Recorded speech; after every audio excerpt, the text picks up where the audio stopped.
Que essa palavra venha encontrar, Pai amado, um solo fértil, Deus. E que essa semente venha germinar em nossos corações, Deus. Essa é a nossa oração, em nome do Teu Filho amado Jesus. E quem crê diz... Amém. Glória a Deus. Amém. No versículo 18 aí, né? Perdão, versículo 6. Jesus diz, eu sou o caminho, a verdade e a vida. Amém? Amém, igreja? Amém. Estão comigo? Tem ninguém dormindo não, né? Glória a Deus. Jesus diz, olha, eu sou o caminho, a verdade e a vida. E nesse contexto aqui, era uma audácia falar um negócio desse, viu? Porque muitos estudiosos se debruçavam a entender essas três coisas. Qual era, né, o nosso destino, né? O que era o nosso destino, ou seja, o nosso caminho, nosso percurso. O que era, de fato, a verdade. Porque você já ouviu um ditado que diz assim, aí, uma mentira contada mais de uma vez, ela se torna uma verdade. Você já viu alguma coisa parecida? Então, existiam filósofos que se debruçavam a estudar a verdade genuína. E a vida em si é instrumento de pesquisa desde que o mundo é mundo. Desde que o mundo é mundo, né? A gente até tem matéria na escola, né? Biologia, né? Estudo da vida ali, né? Então, o estudo da vida é instrumento, a vida é instrumento de estudo desde que o mundo é mundo. Mas o que eu quero te chamar a atenção aqui, só por um instante, é a primeira palavra, né? Que é caminho. A palavra caminho, no grego, é rhodos, que significa caminho, via, rota ou jornada. Só que eu vou ficar com a última que eu falei aí, né? Que é jornada. Jornada. Jesus, quando diz, olha, eu sou o caminho, ele está dizendo assim, aí, eu sou rhodos, eu sou a sua jornada. Eu sou a sua jornada. E por que é importante falar isso? Porque a jornada ela pode se referir a uma viagem ou um processo longo e progressivo. Ou seja, a jornada é um processo. Quando Deus leva os hebreus para o deserto, era para um processo. Qual era o processo? Tirar deles o Egito.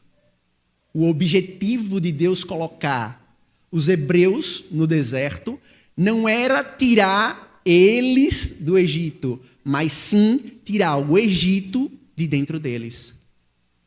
Então, quando Jesus diz, eu sou a sua jornada, é porque existem coisas em você que vai ser necessário tirar. Vai ser necessário extrair. Eu sou a jornada que você precisa encarar. Eu sou a jornada que você não pode hesitar. Eu sou a sua jornada. Eu sou o processo. E quando ele diz, eu sou o caminho, eu sou essa jornada, a gente entende que toda jornada ela é progressiva. Ela vai iniciar ali, né? Vai ter um ponto, né, inicial, mas ela vai ter um ponto final, onde tem um ápice, né? Onde tem algo grandioso. E é assim a caminhada com Cristo, a nossa jornada com Cristo. A gente inicia engatinhando, comendo, né? Quando Paulo diz comendo, né? Comida de criança, mas mais tarde nós iremos comer comidas mais sólidas. Para quê? Para se manter mais firme. Porque no início da jornada, nós somos crianças. Mas ao decorrer da jornada, nós iremos crescer no Senhor.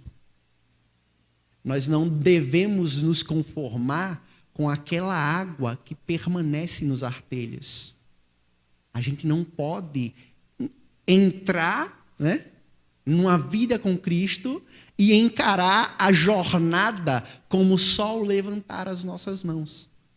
Mas devemos encarar uma jornada com Cristo como uma jornada progressiva, onde eu tenho um ponto inicial, ao qual eu iniciei a minha vida com Cristo, que foi aquele dia que eu levantei as minhas mãos, mas que eu não posso simplesmente ficar nisso, no eu acredito. Eu tenho informação, porque existe uma lacuna muito grande entre saber, crer da existência de Deus e estar no caminho com Deus. Existe uma lacuna gigantesca. Porque não necessariamente quem crê está no caminho.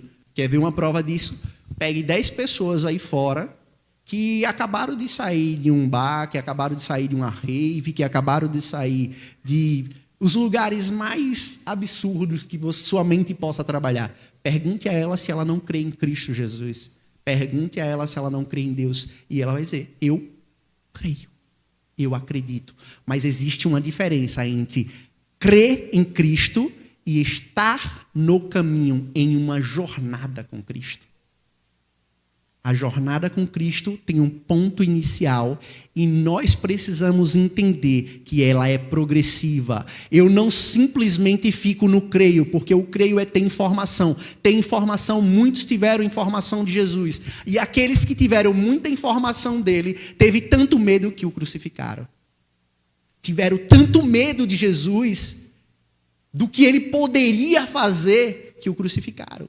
Mas nós não somos convidados a ter informação de Cristo. Nós somos convidados a ter uma jornada com Ele. Onde na jornada progressiva, onde iniciamos, temos um ponto inicial, onde seremos tratados como meninos, mas onde mais tarde iremos evoluir e seremos tratados como homens e mulheres, e seremos cobrados como homens e mulheres, porque nessa jornada o Senhor distribuirá talentos. E nessa jornada você se tornará, nessa jornada você conhecerá os seus talentos. Porque um dos ápices da jornada é não só conhecer a Jesus, mas se tornar conhecido por Ele. E quando eu me torno conhecido por Ele, Ele agora me confia talentos. Porque Deus confia talentos aos seus. Todo mundo tem habilidades. Todo mundo tem habilidades. Várias pessoas vão ter habilidades. Tem pessoas que têm uma habilidade gigantesca em tocar um instrumento, um violão. E quem dera a Deus eu tivesse muita habilidade. Na nossa igreja tem um músico mesmo, Luiz Felipe aqui, ó. O Marx é um músico por excelência. Só falta a oportunidade, né, de estudar mais, mas é um músico por excelência. Ele tem uma habilidade incrível com o instrumento. Mas a habilidade dele, sem o talento, sem o dom do Espírito Santo, não move você, igreja. Não tira suas lágrimas, igreja. Porque não depende dele. Não depende do que ele está tocando. Depende do Espírito que há nele, que se movimenta através da ação das habilidades dele.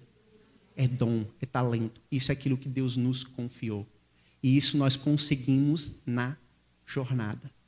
Quando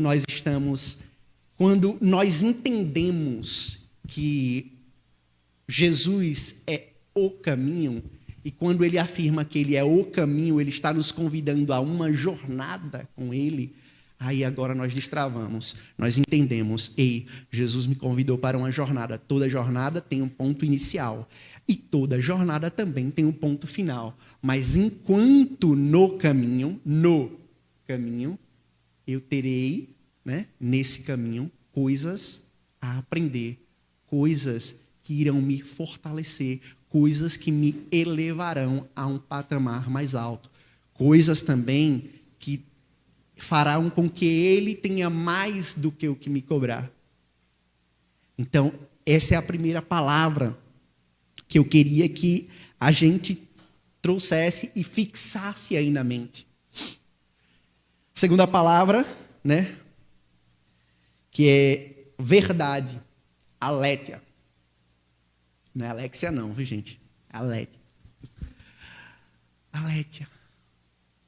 Verdade genuína. Diga, verdade genuína. Porque você pode falar uma verdade não genuína. O que seria uma verdade não genuína? É até alguma coisa que você queria fazer, mas você sabe que você não pode fazer. Você não pode fazer. Então você fala porque você até queria fazer, mas você você tem convicção de que você não pode fazer aquilo. Mas Jesus é a verdade. E é uma verdade genuína. Diga assim para o seu irmão que está do seu lado. Jesus é a verdade. A verdade genuína. Ou seja, incontestável. Ele é a verdade. E por fim, né, a última palavra. Amém. E por fim, a última palavra é vida, que no grego é zoe. Falem zoe. Glória a Deus, vida. Amém. E vida por si só se explica, né? Eu não vou explicar zoe, porque vida por si só a gente entende que a vida ela está em Cristo. Mas o que eu queria falar aqui com vocês era que eu queria chamar uma coisa a atenção. Vocês prestaram atenção que, olha, Jesus fala assim, ó, eu sou o caminho. Aí antes da verdade tem um artigo ali, a vida, ou a verdade, e antes da vida também tem um artigo, a vida. Olha só, no português tem uma coisa interessante. O o e o a, ele é considerado um artigo definido. Ou seja, o artigo definido é a palavra que acompanha o substantivo para indicar a ele que ele é específico ou já é conhecido pelo interlocutor. Os artigos definidos são a o, como eu falei, né? E as os, quando no plural, e ele identifica gênero e número. Por que eu estou trazendo isso aqui? Né? Por que, Felipe? Que negócio chato de português. Os meninos se livraram da escola ainda sexta-feira. Mal começou a segunda, já está falando de português. Porque é uma coisa muito importante para a gente ter em mente e levar em consideração. Porque, olha só, eu falei que o artigo ele define gênero e ele define o quê? Número, quantidade, melhor dizendo. Então, olha só ali, ó. Jesus está dizendo, eu sou o caminho. Eu sou o caminho. Ou seja, só existe quantos caminhos? Porque o artigo o, ele é definido. E ele identifica que só tem um caminho. Não adianta você querer, né, olhar para o horizonte e procurar outra coisa. Porque só existe um caminho. E ele diz, eu sou a verdade. O a também é um artigo definido. Ou seja, não existe uma meia verdade. Não existe outra verdade. Por mais que pessoas, por mais que homens queiram construir teorias, queiram construir ideologias, jamais as suas teorias e as suas ideologias superarão a Cristo, porque Ele é a única verdade. Porque o artigo ali na frente denuncia isso. E, por fim, Ele é a vida.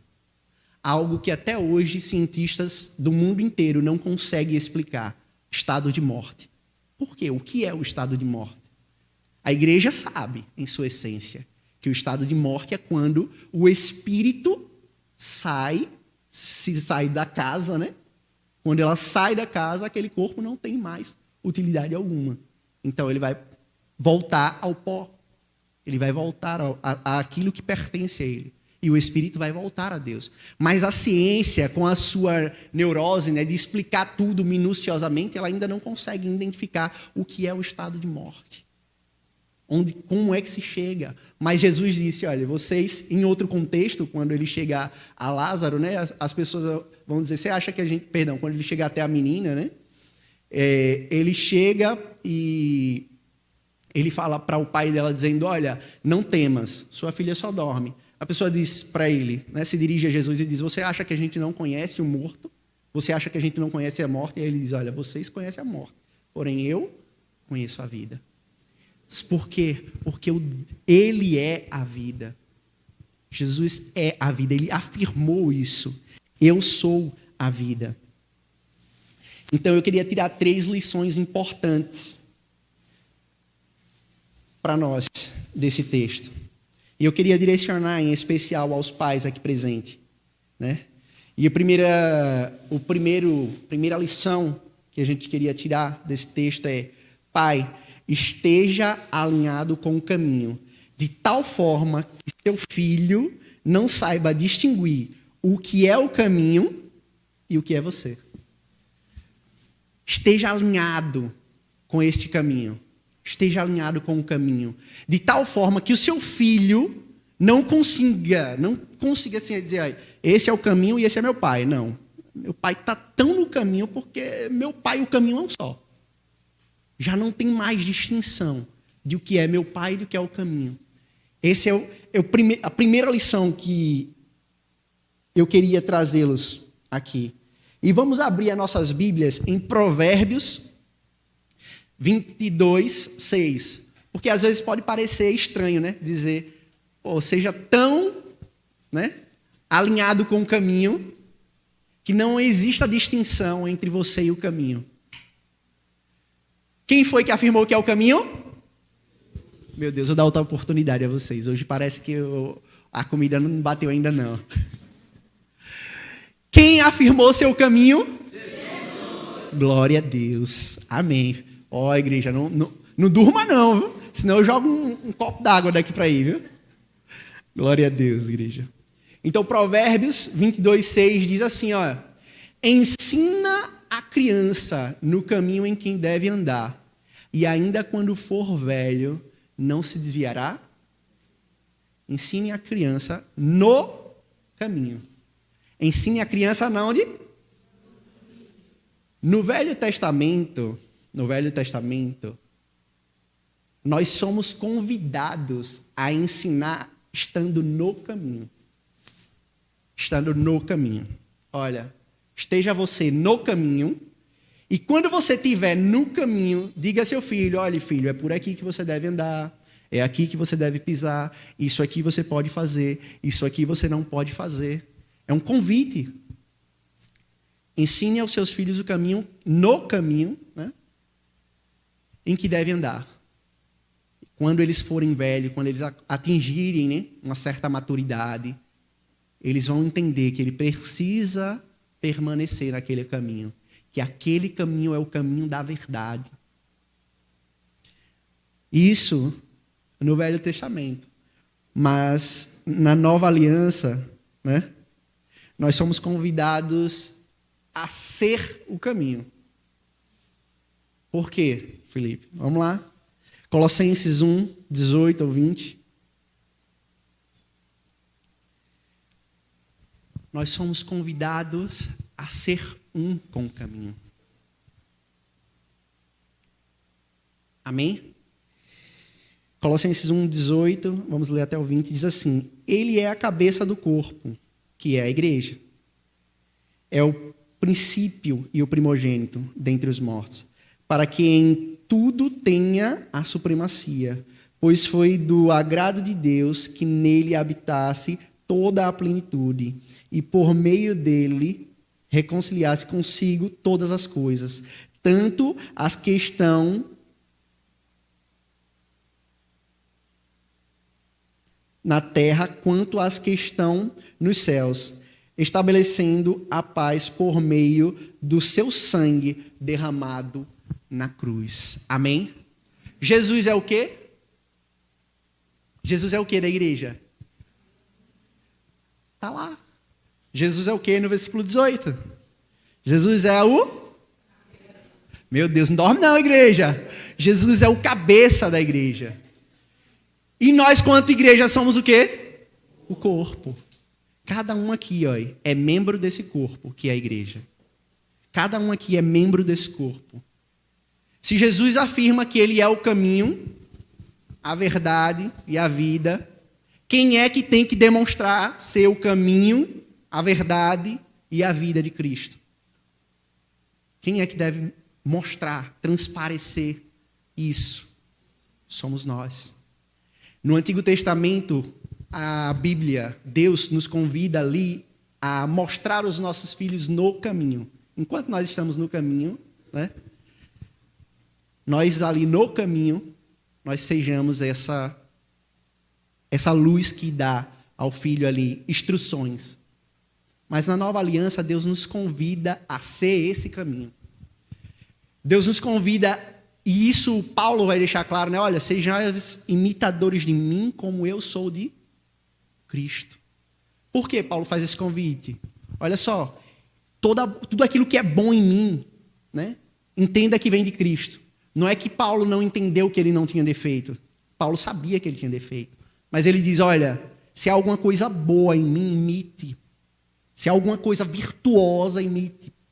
Imite como eu estou imitando todas as virtudes de Cristo. Porque as virtudes que há em mim não são minhas, pertencem a Cristo. O que Paulo está querendo trazer à igreja é isso. Olha, igreja, as virtudes que você vê em mim não são minhas, pertencem a Cristo. Você só vê virtude em mim porque eu estou imitando a Cristo. Então, se vocês imitarem essas virtudes minhas, vocês não estarão me imitando, vocês estarão imitando a Cristo. Então, você pode escolher. Ou vocês olham para mim, né, e vê de mim as minhas virtudes que contemplam a Cristo, ou você vai direto na fonte agora, né, porque você tem a Bíblia aí na sua mão. Naquela época não existia a Bíblia assim a todos. Ou você vai direto na fonte e começa a imitar, para que as pessoas que aí fora estão entendam que você... as pessoas que estão aí fora vão olhar assim para você e vai dizer, rapaz, eu não sei qual é o caminho da salvação, mas se existe um caminho da salvação, aquela pessoa ali sabe, porque ela está indo por ele. Que não haja, né, essa distinção entre você e Cristo, porque você entendeu que ele é o cabeça e você é o corpo. Que você consegue discernir de que você é parte dele e parte do todo é o próprio todo. Então você é o caminho também. Você tem que trazer luz para as pessoas, mostrando, olha, esse aqui, ó, é Cristo. A sua vida, ou no seu trabalho, na sua escola, onde você passa, tem que transparecer isso. E o Senhor nos convida a ser como Ele. No segundo ponto, que eu queria trazer é pais, né? E como eu falei, dá um direcionamentozinho para os pais, mas serve para todos. Se comprometa com a verdade. Porque Jesus é o quê? A verdade. Vamos abrir a Bíblia em Mateus 5, 37.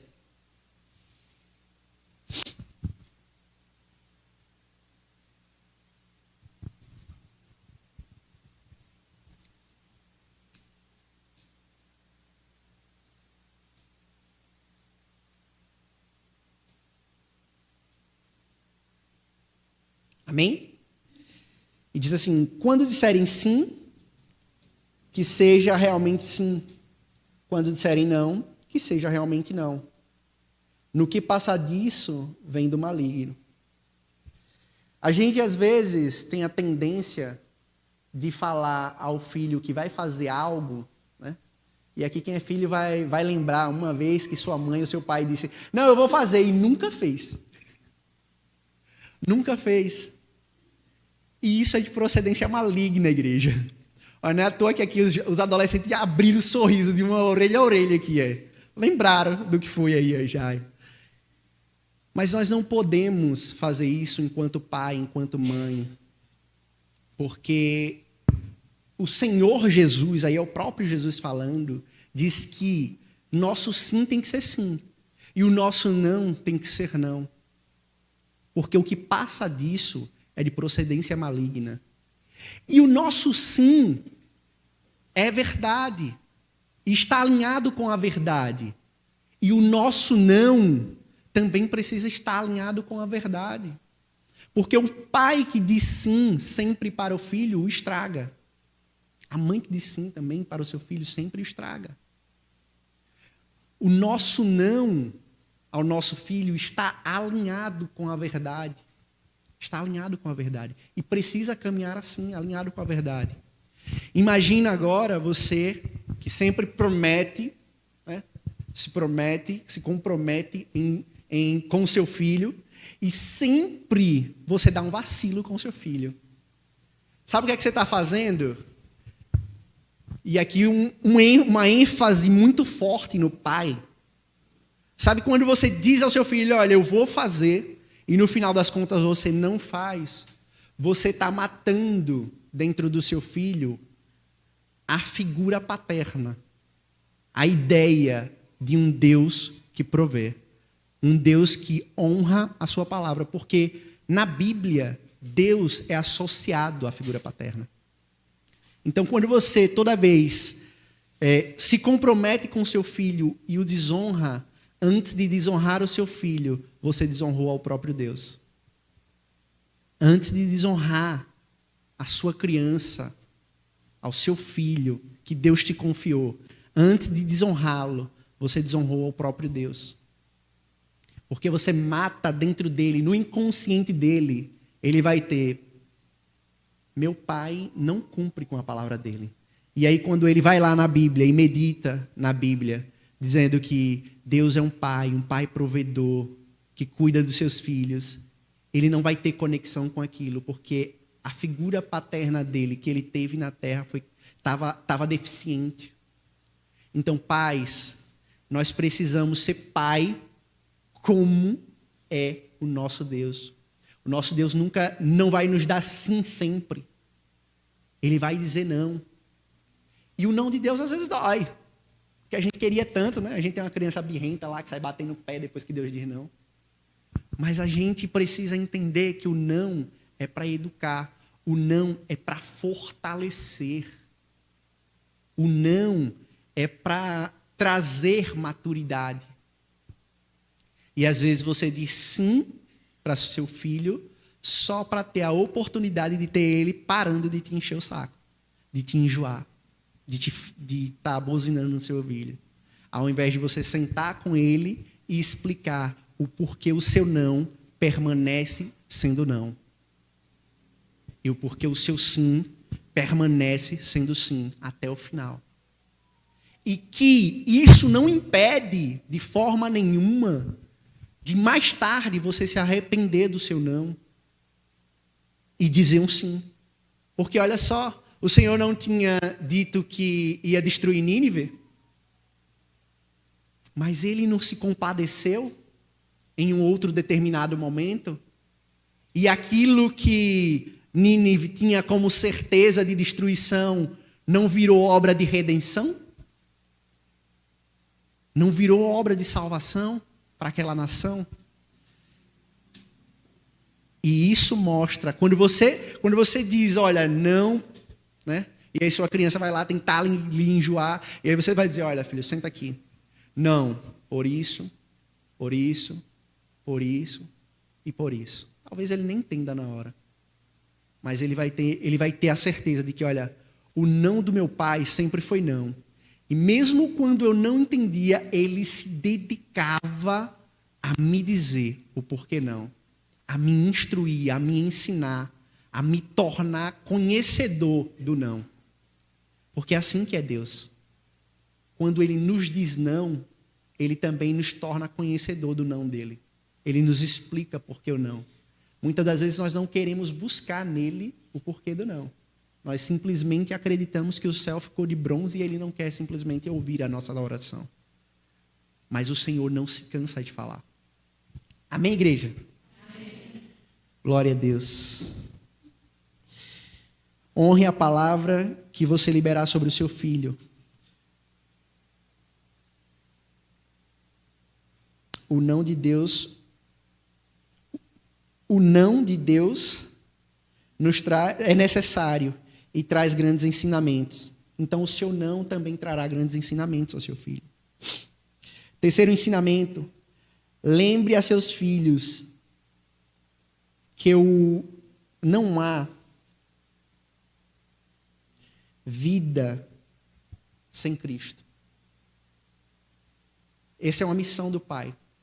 Lembrar ao filho que não há vida sem Cristo. Sem Deus, sem Cristo, você existe. Sem Deus, sem Jesus, nós existimos. Nós temos existência. Mas apenas em Cristo Jesus temos vida. É no momento que estamos com Cristo que nós entendemos a vida dele em nós. Vamos abrir em Coríntios, 1 Coríntios 11, e vamos ler o versículo 1, 2 e 3.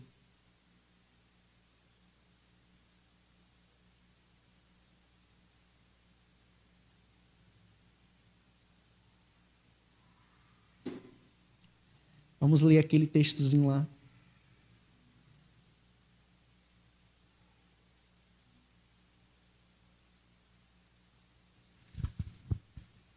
Amém?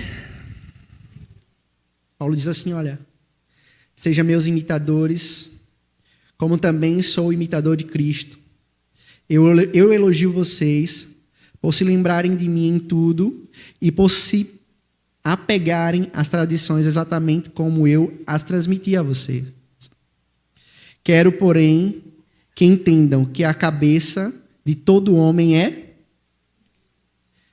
o cabeça da esposa é o marido, e o cabeça de Cristo é? Aleluia. O cabeça de todo homem é Cristo. Um corpo sobrevive sem a cabeça? Vamos fazer um teste? Vamos pegar aqui uma espada e vamos sair cortando as cabeças. Nenhum corpo terá vida sem a sua cabeça. Não existe vida em você se tirar Cristo. Existe existência. Você existe, você há. Né? Mas você não vive, porque a vida está atrelada a Cristo. A vida está conectada a Cristo. Não existe distinção entre Cristo e a vida, porque ele disse: eu sou o caminho, a verdade e a vida. A verdade não é uma opinião. A verdade não é uma cogitação. A verdade, a vida é alguém. E esse alguém é Cristo. Você não pode tirar Cristo de você e viver. Tem muita gente que diz: mas aquele rapaz ou aquela pessoa não teme ao Senhor, não teme a Deus, e ele é próspero, ele tem riquezas, ele tem carro, ele tem casa, ele tem uma família estável. Tudo isso, igreja, que você, os seus olhos podem observar nas pessoas aí fora, que não têm ao Senhor, tudo isso que é possível ser observado pelos nossos olhos, tudo é resultado. O que essas pessoas têm é resultado, mas vida só existe em Cristo Jesus. Apenas. Não é possível ter vida em outro lugar. Só é possível ter vida se estivermos em Cristo, se estivermos ligados a Ele. E eu vou fazer uma comparação aqui agora. Imagina só, vocês estão caminhando pela Rua da Cruz, e aí você chega ali, quase que entre ali, né? Aquelas duas casas interessantes que tem ali, a delegacia e o cemitério. E aí você vê lá um corpo sem cabeça. Qual é a sua situação agora? A maioria das pessoas aqui metiam o pé, sumia, desaparecia do nada. Porque é terrível. É terrível. Agora olha só. Sabe? Se você vê alguém sem uma perna, mancando, olha. Você vai correr? Duvido. Se a pessoa que está ali sem a perna, né, for tentar algum mal contra você, você vai achar até que você tem uma vantagem por ter 2 pernas. Você vai achar que você tem até vantagem. O que eu quero dizer com isso, igreja, é que você, sem Deus, é qualquer coisa que as pessoas podem ter até medo de você. Você pode representar terror, porque nada de bom sobra de quem anda sem Cristo, de quem não teme a Cristo, porque tudo que há em nós de bom veio dele. Foi por meio dele que existiu. Se há alguma virtude em nós, é porque o Senhor colocou em nós. Nós somos convidados a ser semelhante a Ele. Paulo convida os irmãos a imitá-lo, mas sobre a condição que venhamos imitá-lo naquilo que vem de Cristo, não nos erros dele. Pai, se você mostre ao seu filho que existem coisas boas em você, mostre ao seu filho, olha filho, tá vendo isso aqui que as pessoas elogiam o seu pai? Tá vendo isso aqui que as pessoas dizem que o seu pai é bom? Isso aqui vem de Cristo, filho. Isso aqui só é bom porque foi Cristo que implantou em mim, porque foi Cristo que derramou em mim. Mostre ao seu filho, se comunique com ele. Sabe por quê? Porque muitas pessoas por aí por fora também vão apontar os seus defeitos e vai fazer questão de lembrar ele. Vai fazer questão de lembrar seus filhos. Ah, seu pai era um cachaceiro, era isso e aquilo outro. Mas diga a ele, olha filho, eu era isso de fato que as pessoas falavam, mas Jesus me libertou. Lembre a ele que a essência boa que está dentro de você, que ele tem a oportunidade de conhecer agora, é por intermédio de Jesus. Fale a ele, olha filho, eu era um homem mau, a sua mãe cansava de mim, olha, meu Deus, só o Senhor e sua mãe sabem o quanto ela sofreu. Mas, por intermédio de Jesus, por causa de Cristo, eu fui liberto. E hoje eu posso, olha, estar aqui diante de você, de cabeça erguida, porque o Senhor me deu autonomia para levantar a minha cabeça e continuar. Isso faz parte da jornada que Ele tem comigo. Não acabou ainda. Ainda eu tenho um grande caminho para percorrer. Eu vou melhorar ainda mais. Eu ainda vou ser um pai melhor para você. Lembre a Ele essas coisas. Lembre todas essas coisas a Ele. Fale, externe. Porque isso dá testemunho de quem Cristo é. Isso traz a revelação do caminho que você tem se tornado em Cristo. Isso faz menção ao caminho ao qual você está se alinhando. E que daqui a pouco, ainda que o seu ombro esteja um pouquinho para fora, daqui a pouco você vai estar tão alinhado que quando seu filho olha, não vê distinção nenhuma entre você e Cristo. Porque você está tão alinhado, que ele olha e só vê o caminho. E isso serve tanto para os pais quanto para as mães. E isso também serve para os filhos. Porque os seus pais se converterão quando olhar para vocês e dizer, rapaz, esse menino era um pouco rebelde. Esse menino, ele me dava trabalho na escola. Eu tinha que ir lá, falar com a diretora, falar com a professora, porque esse camarada me dava trabalho na escola. Mas desde quando ele disse que agora se tornou de Cristo, esse camarada mudou da água para o vinho e agora eu não vejo mais distinção dele, entre ele e aquilo que a Bíblia menciona de Jesus. Vocês, adolescentes, têm que ser assim. E os seus pais têm que olhar para você, aqueles adolescentes que não têm o pai convertido, ele vai olhar para o adolescente e vai dizer, mas o que aconteceu com esse menino? Porque tudo que ele faz é bom. Seu pai vai olhar para você e vai dizer, eu quero ser assim também. Eu quero que tudo que eu faça seja bom.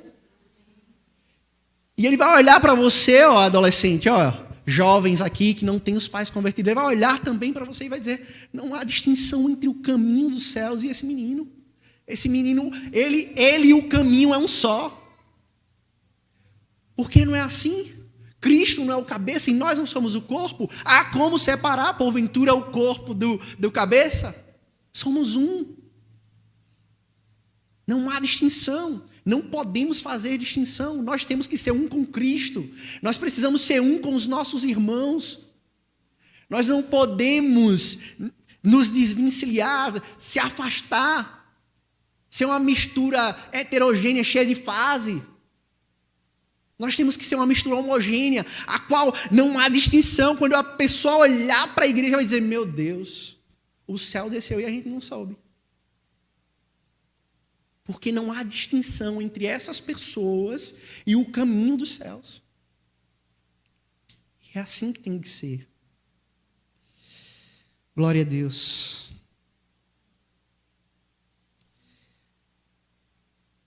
O pai se fez filho para mostrar aos filhos como um filho tem que ser. Se coloque no lugar dos seus filhos, às vezes. Às vezes a gente quer, sabe, se exaltar com os nossos filhos, gritar, às vezes a gente fala de uma forma ríspida com ele. Mas, às vezes, se coloque no lugar dele e você vai conseguir resplandecer Jesus na vida dele melhor. Porque você às vezes espera que o seu filho compreenda aquilo que você levou anos para compreender. Às vezes você espera que os seus filhos sejam aquilo que você demorou anos para ser. Então, sejam pacientes, porque uma das características de Deus é longanimidade. Deus é longânimo, é paciente. Então, sejam longânimos. Se coloque no lugar do filho de vocês. Filhos, se coloque no lugar do pai de vocês. Às vezes é difícil manter a casa. Às vezes é difícil ser o provedor. E vocês têm que entender que isso é trabalhoso. E vocês precisam se colocar no lugar dos pais de vocês. Às vezes, quando ninguém está vendo, o pai chora. Tem aquela história de que homem não chora? Eu falo isso de vez em quando. Aí Miriam fez, se você falar isso na frente dos meninos, eu vou pegar você. O menino chora, rapaz. Ela faz, se você falar isso na frente dos meninos, eu pego você. E aí, mas homem chora. E muitas das vezes chora lá no secreto, onde ninguém vai ver, porque tem que manter a pose de durão. Né? Mas, filhos, se coloquem no lugar dos pais de vocês. Sejam uma bênção para os pais de vocês. Para que eles vejam a Cristo através de vocês. Para que não exista distinção entre Cristo e vocês. Ela olha para você ver a face de Cristo. Glória a Deus. Abram as Bíblias em João 14, versículo 12.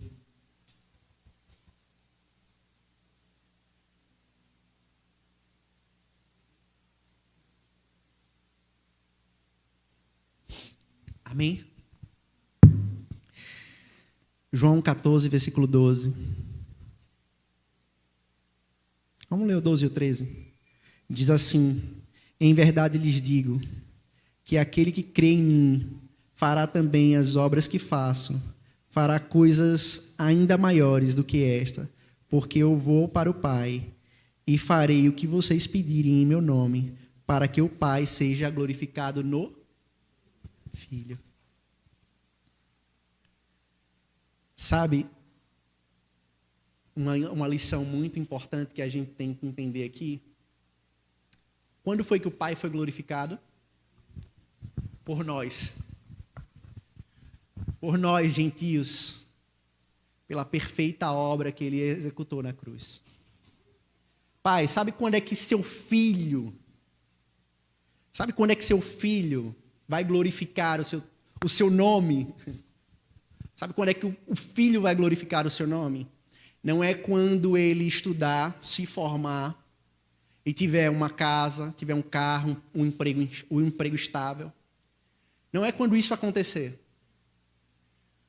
É quando as pessoas aí fora olhar para seu filho e dizer, olha, ali vai um servo do Senhor.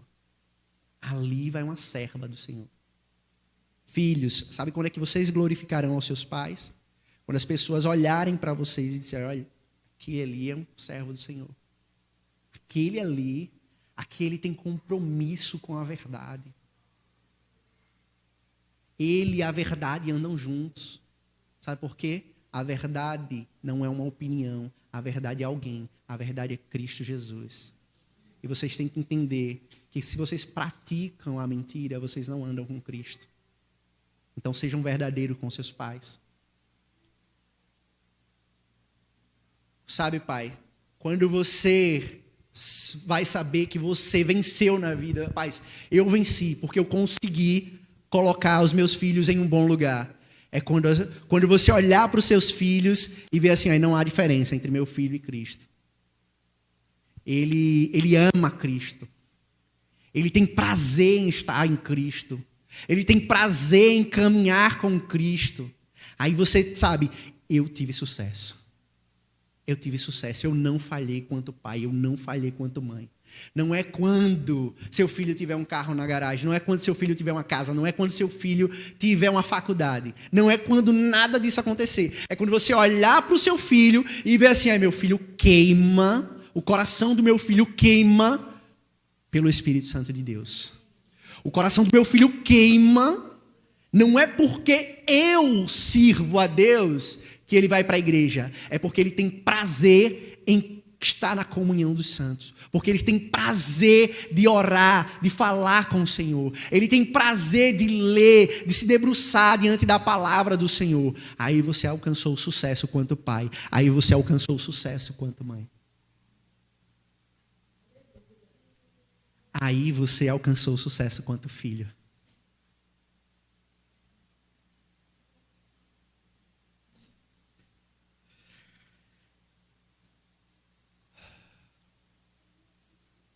Isso nos trará plena convicção que glorificamos ao Pai, que glorificamos a Deus. Quando nós olharmos e ver que aquilo que nós estamos construindo, ele glorifica a Deus. Ele está diante do Senhor no caminho. Ele está diante do Senhor com um compromisso com a verdade, e ele reconhece que só em Deus há vida. Quando todas essas coisas se encaixarem, aí sim, nós temos convicção.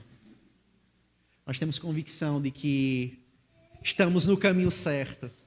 Estamos trilhando para plenitude de sucesso. Porque em Deus temos sucesso. Fora de Deus, o máximo que teremos é resultado. Teremos bons resultados. Teremos uma boa casa, teremos um carro, teremos até uma conta recheada. Mas o que adianta o homem ganhar o mundo inteiro e perder a salvação? Do que adiantou? O próprio Salomão vai dizer, olha, tive riqueza, tive mulheres, no resumo da coisa, né? Tive tudo aquilo que o dinheiro podia comprar, mas percebi que é como correr atrás do vento. Todas essas coisas que aí fora as pessoas valorizam, endeusam, colocam sobre um pedestal. O homem que Deus disse, olha, antes dele não houve mais sábio, nem depois dele haverá. Ele disse, essas coisas são como correr atrás do vento. Porque vai chegar um dia, igreja, que isso aqui, que a gente conhece, nada fará sentido. Mas existe algo que é eterno. Existe algo que não se acabará jamais. Existe algo que é o fim de uma jornada para o início de uma eternidade. É o fim do momento para o início do que é eterno. E há uma coroa para todos aqueles que permanecerem no caminho. Permanecer é o segredo. Se coloque de pé, igreja. Coloquem-se de pé.